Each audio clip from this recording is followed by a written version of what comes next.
Continuando aqui, pessoal. Então, esse efeito estufa que a gente já falou, eu trouxe uma outra imagem aqui para deixar cada vez mais claro para vocês, beleza? Então, lá na nossa última explicação, a gente falava dessa questão da entrada da radiação solar no nosso planeta, perfeito? Então, essa camadinha que a gente está vendo aqui, ó, como se fossem as nuvens, certo? É a nossa atmosfera.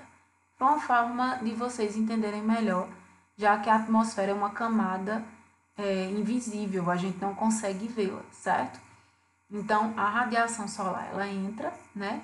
E parte é o que? Absorvida pelo nosso planeta, ok?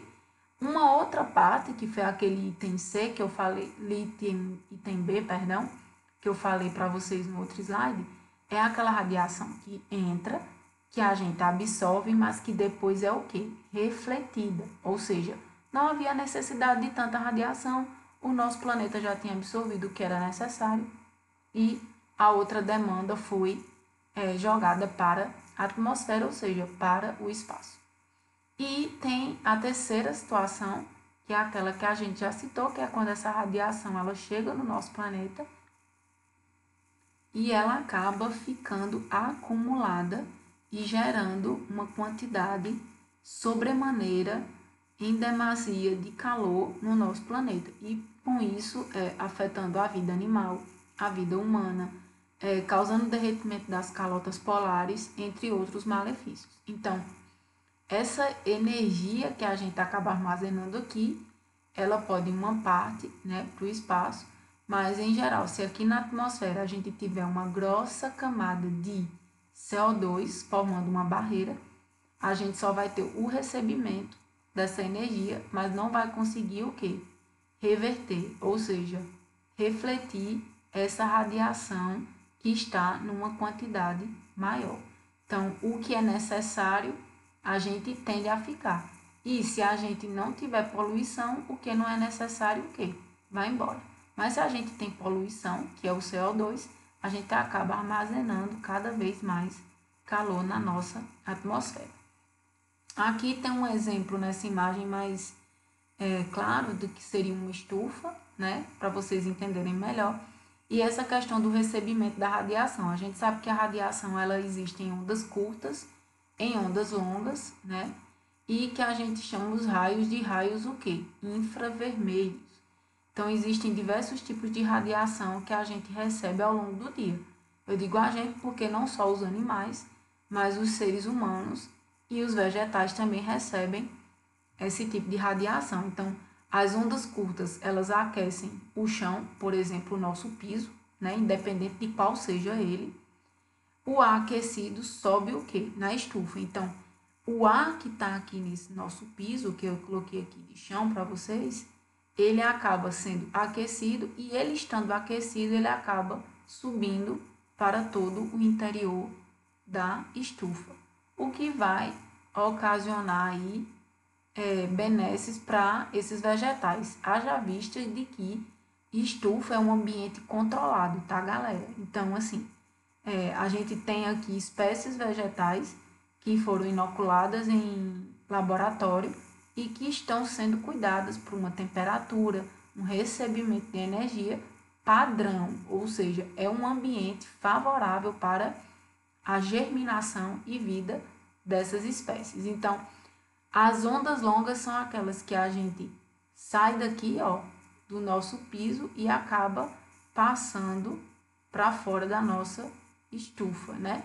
Os raios infravermelhos são aqueles que, em geral, batem aqui, né, ou emanam do nosso piso e acabam batendo no cume aqui, né, ou seja, na parte de cima da nossa aqui, estufa e voltando para os vegetais. Então, as ondas curtas, elas acabam se transformando nessas outras energias aqui dentro. As ondas longas, em geral, elas acabam saindo desse ambiente, ok?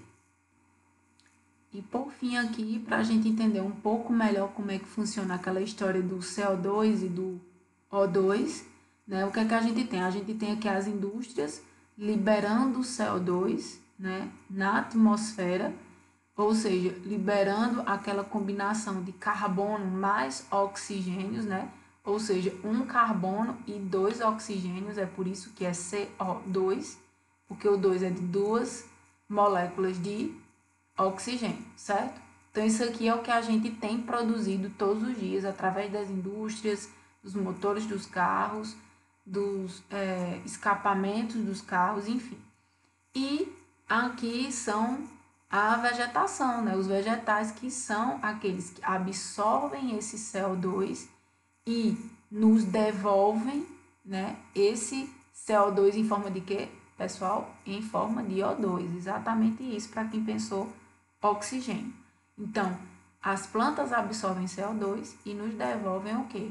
O2, ou seja, só o oxigênio que é o que nós precisamos para a vida humana e animal, porque todos nós respiramos de forma involuntária. E aqui só uma imagem para retratar para vocês o quanto a gente precisa da vegetação, ou seja, se a gente não tiver aqui essas árvores, a gente só vai ter CO2 e a nossa vida, a vida humana e a vida animal seria impossibilitada. E isso sem restrições, a gente não tem um outro tipo de forma de respirar que não seja o oxigênio. Então, se a gente acabar com tudo isso aqui que a gente tem, a gente fica numa situação bem difícil, beleza? Então é isso, pessoal. A gente aqui acaba essa parte mais introdutória do nosso conteúdo e nós vamos para a nossa próxima aula, continuando com aquilo que a gente tinha proposto lá no nosso plano de ensino. Então, um abraço a todos, fiquem bem, se cuidem e estudem, tá? Abração!